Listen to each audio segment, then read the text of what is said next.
Hi friends, welcome back to GST Ram Prakash Gautam YouTube channel. मैं हूं राम प्रकाश गौतम और कल हमने पार्ट 1 डिस्कस किया था कि आप जो सितंबर 2021 का जीएसटीआर 1 और जीएसटीआर 3 भी फाइल करोगे, उसमें बहुत सारे पॉइंट्स हैं जो आपको ध्यान देना पड़ेगा। क्योंकि इसलिए आपका जो फाइनेंशियल ईयर 2021 था उसमें अगर कोई मिस्टेक्स हुई है तो आपको सितंबर 2021 के रिटर्न में ही रेक्टिफाई करने का मौका है। इसके बाद आप नहीं कर सकते थे। तो उन सारे पॉइंट्स को लेकर के मैं आया हूं और ये पार्ट 1 कल मैंने इस वीडियो का एक ऑलरेडी रिलीज कर चुका हूं और ये आज मैं पार्ट 2 कर रहा हूं। दो पार्ट शायद और बनेगा या मैं कोशिश करूंगा एक ही वीडियो में और खींचने का, लेकिन मैं छोटी छोटी वीडियो इसलिए बना रहा हूं कि आप लोग समझ सकते हैं और आराम से देख के आपका कंसेप्ट क्लियर हो जाए। इसीलिए बड़ी वीडियो बनाने में लोग मतलब पूरा टाइम लगता है, ध्यान नहीं दे पाते हैं, और इसको मैं छोटे इसलिए बना रहा हूं कि आप समझ सको। तो चलिए, कल की तो डिस्कस हमने कर ही लिया था। आज हम डिस्कस करते हैं आपको इशुएंस ऑफ क्रेडिट नोट के बारे में कि किस सिचुएशन में आपको क्रेडिट नोट इशू करना पड़ता है। ठीक है ना। क्रेडिट नोट इशू करने का जो सेक्शन है सीजीएसटी एक्ट 2017 का, वो सेक्शन कहता है सेक्शन 34 सब सेक्शन 2। जीएसटी को क्रेडिट नोट इशू करने का पावर कौन सी सेक्शन देती है? Section 34 sub section 2, section 34 sub section 2। यह कहता है any credit note is respect of the supplies made in the previous financial shall be declared in the return for the month during which such credit note has been issued, but not later than September following the end of the financial year। यहाँ पे law कहता है as per section 34 sub section 2 कि आपको period इन्होंने नहीं लिखा है कि 6 महीना, 4 महीना, 2 महीना, लेकिन आप लैंग्वेज से समझ सकते हो कि इनका कहना है कि कोई भी पार्टी क्रेडिट नोट जो आपको इशू करना है वो आपको उस फाइनेंशियल ईयर का जो बिल है उसमें आपको क्रेडिट नोट जिस महीने का है, जिस फाइनेंशियल ईयर का है, उसी महीने में आप उसका इशू कर दो। अगर नहीं कर पाते हो इशू कोई क्रेडिट नोट तो आप कम से कम अगला फाइनेंशियल ईयर जो आएगा उसका सितंबर महीना के खत्म होने तक आप क्रेडिट नोट इशू कर दो। क्लियर है कि अगर आप सितंबर तक कर देते हो तो जीएसटीआर 1 और जीएसटीआर 3B में आपको इसका इफेक्ट मिलेगा, अदरवाइज नहीं मिलेगा। ठीक है, सितंबर या जीएसटी का एनुअल रिटर्न भरोगे, उसमें से दोनों में जो पहले घटना घटे। अब समझना आप चीजों को, क्रेडिट नोट जो होता है ना वही डेबिट नोट होता है। एक पार्टी के लिए क्रेडिट नोट होता है और दूसरे पार्टी के लिए ये डेबिट नोट हो जाता है। या इसका हम करें वाइस वर्सा, एक पार्टी के लिए ये डेबिट नोट है तो दूसरे पार्टी के लिए ये क्रेडिट नोट है। तो इसके लिए अभी आपको जो सर्कुलर नंबर 160 आया है जीएसटी का 45th काउंसिल मीटिंग से निकल के, उसकी वीडियो एक बार समझ लीजिएगा। ऐसे पार्ट 1 में मैंने डिस्कस किया है। तो आप लोगों को ध्यान देना है कि क्रेडिट नोट से रिलेटेड कोई आपका है तो क्रेडिट नोट आप इशू कर लीजिएगा। ठीक है, बेहतर होगा हाथ के हाथ मिलाने का। अगले फाइनेंशियल ईयर पे मत छोड़िए, रिको करना टफ हो जाता है। कोशिश करिए कि सेम ईयर में चीजों को क्लोज कर लें। दूसरा जो इम्पोर्टेंट नियम मैं आज आपसे बात करूंगा वो है payment of consideration with in 180 days. Payment of consideration with in 180 days. इस डिस्कशन को मैं यहाँ पे, ये छोटी सी डिस्कशन मैं नहीं करूंगा। ये 4 लाइन जो मैं लिख दिया हूं इस पे नहीं करूंगा, मैं यहाँ पे इसको काट देता हूं, मैं यहाँ डिस्कस नहीं करूंगा। अब आप कहोगे भाई राम प्रकाश, तुमने जब काटना ही था तो इसको स्लाइड पे लिया क्यों, क्यों नोट किया, क्यों मेहनत किया?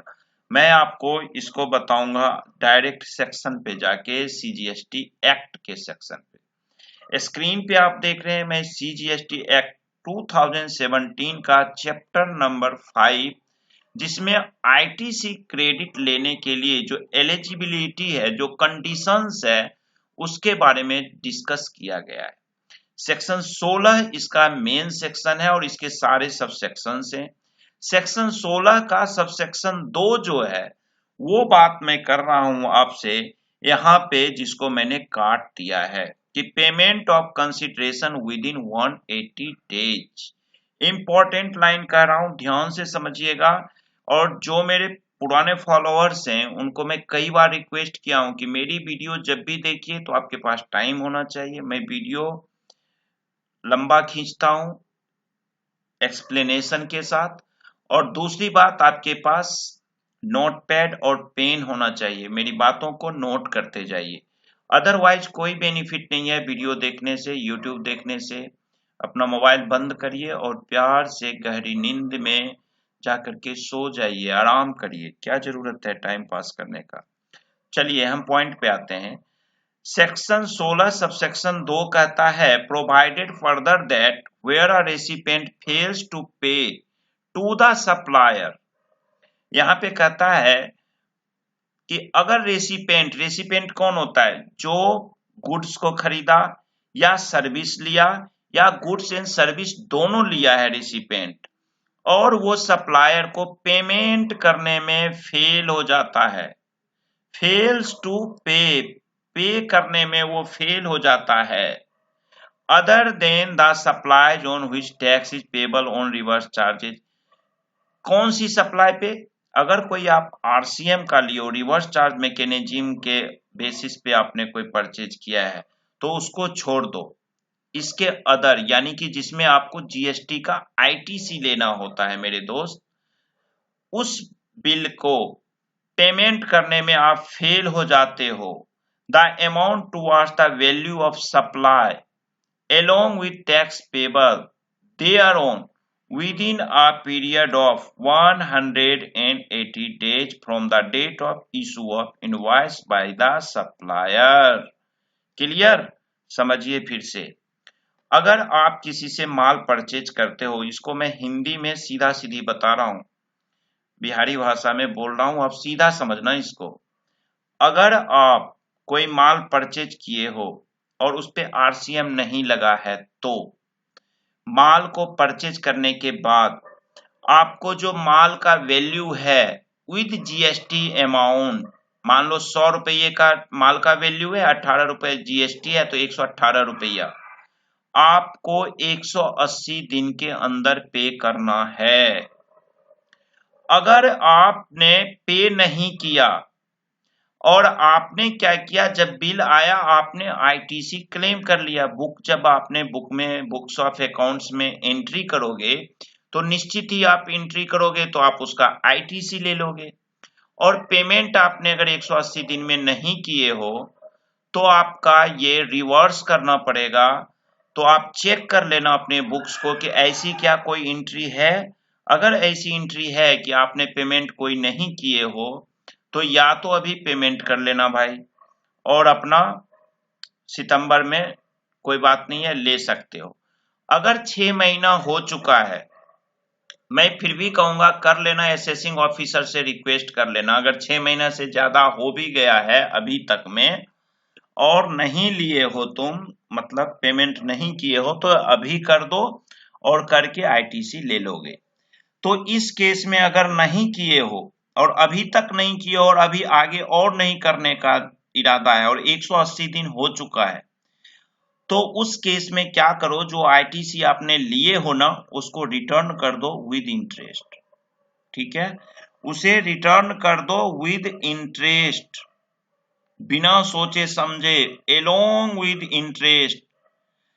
और फिर लो आगे कहता है कि provided also that the recipient shall be entitled to avail the credit of ITC on payment made by him of the amount towards the value of supply of GST of goods or services or both along with tax payable thereon। अब जब आप payment कर दोगे ना, उसके बाद फिर से आप उस टैक्स अमाउंट का आईटीसी ले लो। अभी तो अगर आपने नहीं किए हो तो पहले गवर्नमेंट को अभी रिटर्न कर दो आईटीसी विद इंटरेस्ट। और जब आप करोगे 180 दिन के बाद, 1 महीने बाद, 2 महीने बाद जब पार्टी को पेमेंट करोगे, तब फिर से आप अपना आईटीसी क्लेम कर लेना।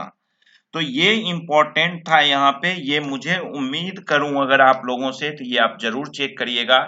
एजिंग वाइज जब आप रिपोर्ट देखोगे अपने सॉफ्टवेयर्स में, टैली में, या जो भी ईआरपी वगैरह आपके पास है, उसमें एजिंग वाइज देख लेना, पेबल में जाके आउटस्टैंडिंग में अगर 180 दिन से कोई ज्यादा का पेबल है तो उसे पे कर लेना, अभी कोशिश करना।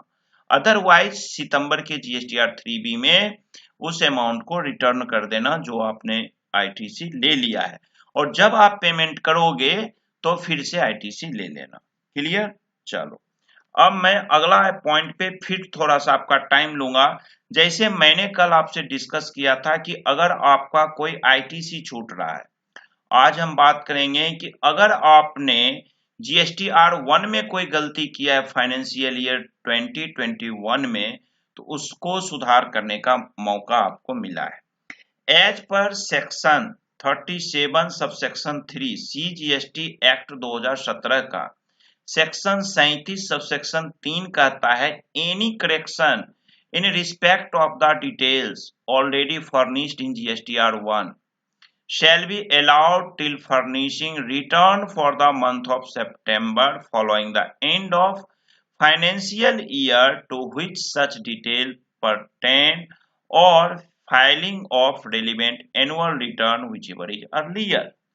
कहता है कि अगर आपने कोई जीएसटीआर 1 फाइल किया है as per section 37 sub section 3 और उसमें कोई अमेंडमेंट करना है, आपको जीएसटीआर 1 में कोई रेक्टिफिकेशन करना है, कोई करेक्शन करना है, तो जो फाइनेंशियल ईयर का वो बिल है, उस फाइनेंशियल ईयर के खत्म होने पे, यानी 1/4/20 से 31 मार्च 2021 तक का फाइनेंशियल ईयर 2021 हुआ, इसके खत्म होने के बाद जो अगला फाइनेंशियल ईयर आता है उसका सितंबर महीना तक, या जीएसटी का एनुअल रिटर्न भरने का जो डेट है उसमें जो दोनों में पहले होता है, तो पहले तो निश्चित है 2 सितंबर है, तो सितंबर 2021 तक में आपको क्या करना है कि सेक्शन 37 सब सेक्शन 3 के अनुसार अगर जीएसटीआर 1 में कोई मिस्टेक है तो उसे सुधार लीजिए, आपके पास मौका है।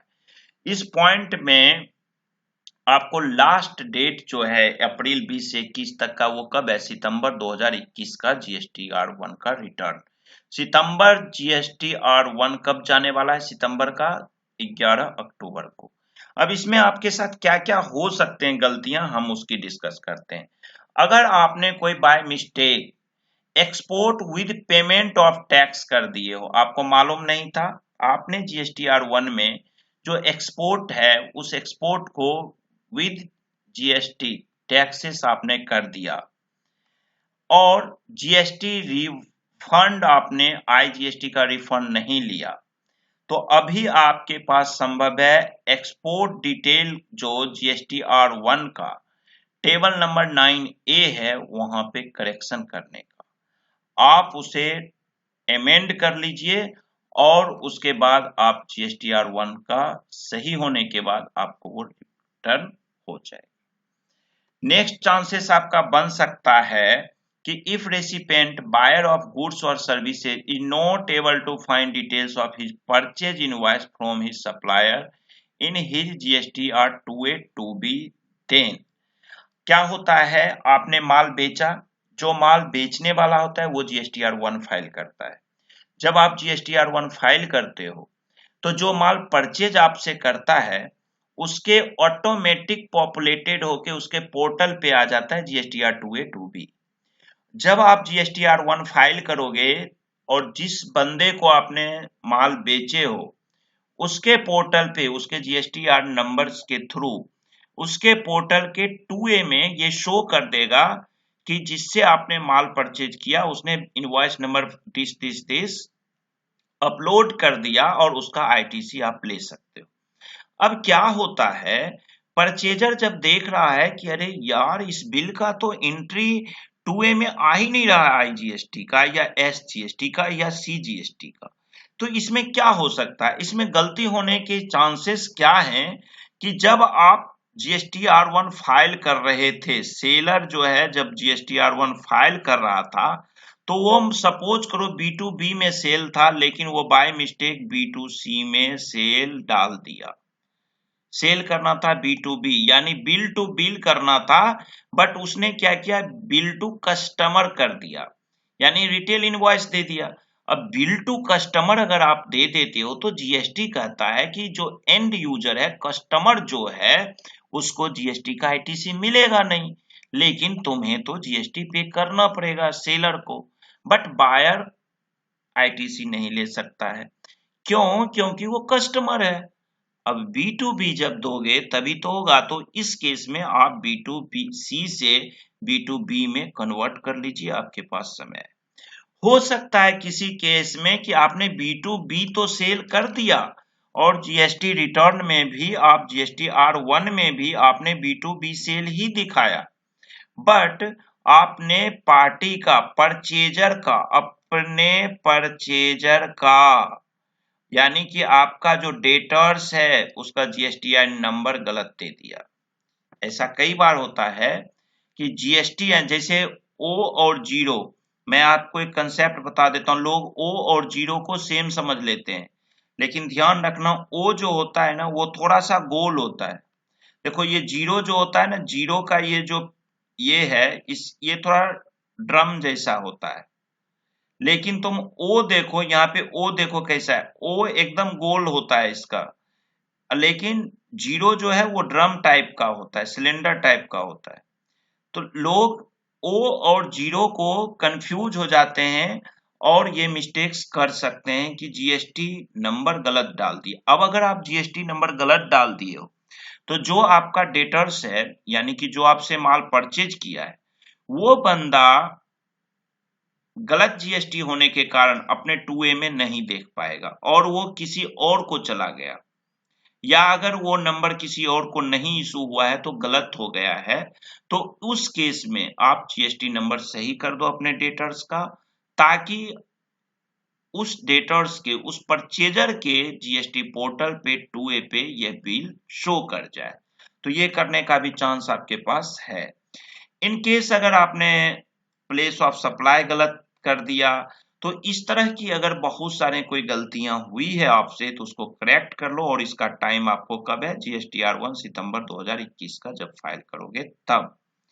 नेक्स्ट पॉइंट अगर मैं एक और ले लूं कि अगर बाय गलती हो जाती है, गलती, एक गाना है ना, मैं देर करता नहीं देर हो जाती है, हाय रे मेरी किस्मत। तो ये जो है ना, मैं देर करता नहीं देर हो जाती है, मैं गलती करता नहीं गलती हो जाती है, ये जो है ना एक पुरानी कहावत हो रखी है, मैं गलती करता नहीं पर गलती हो जाती है। बाय द वे क्या हुआ कि आपको गलती से आपके पास एक ही बिल का सेल हुआ, आपको ध्यान ही नहीं रहा और बिजनेस करने में आप बिजी थे और आपने नील का रिटर्न फाइल कर दिया, या GSTR1 जो आपने फाइल किया वो इनकम्प्लीट कर दिया, गलत अपलोड कर दिया, जहां पे हो सकता है कि कोई मंथ का बिल आपने अपलोड नहीं कर पाया, बायर का जीएसटीएन नंबर रॉन्ग कर दिया जैसे अभी ऊपर हमने डिस्कस किया, या और भी कोई क्लेरिकल मिस्टेक्स, एरर्स हो जाते हैं, जैसे 00, मान लो 500 रुपए होता है तो 500.00 पैसा होता है, आपने बीच में पॉइंट नहीं दिया तो वो 500 क्या हो जाएगा, 5 लाख हो जाएगा। या 500 लिखना था, 500 के बीच आपने 5 के बाद पॉइंट दे दिया, डिसिमल दे दिया, तो 500 की जगह 5 रुपीज हो गया। तो इस टाइप्स की अगर कोई क्लेरिकल मिस्टेक्स आपके साथ हुए हैं या अन्य भी तरह की कोई भी क्लेरिकल मिस्टेक हुई है, तो उस क्लेरिकल मिस्टेक से बचने का रास्ता क्या है, GSTR1 ऑफ सितंबर 2021 में करेक्शन कर लो। अगर करेक्शन कर लोगे तो आपको बेनिफिट है, अदरवाइज रिकंसिलेशन पे रिकंसिलेशन होते रहेगा। कल की वीडियो में मैंने आपको करेक्शन का, आपका जो रिकंसिलेशन का एक्सेल सीट है उसको कैसे काम करता है वो एक्सेल, उसका एक वीडियो भी बना रखा हूं और उसका डिस्कशन मैं कर रखा हूं, इस बार फिर मैं दे दूंगा। और वो मेरे फेसबुक पेज पे और CA club india.com पे दोनों जगह मैंने अपलोड कर रखा है। तो मेरे फेसबुक का भी लिंक दे दूंगा, CAclubindia.com का दे दूंगा, दोनों जगह से आप डाउनलोड कर सकते हो, यूट्यूब पे वीडियो देख सकते हो और रिकंसिलेशन कर लो। आपके पास अभी है 10-12 दिन GSTR1 फाइल करने का और 3B फाइल करने का अभी लगभग 24-25 दिन है आपके पास, तो कर लो फटाफट, ठीक है। Thank you, bye bye. इस वीडियो को मैं खत्म कर रहा हूँ। अगली वीडियो पार्ट 3 भी मैं कोशिश करूंगा कल आपको दे देने का, ठीक है।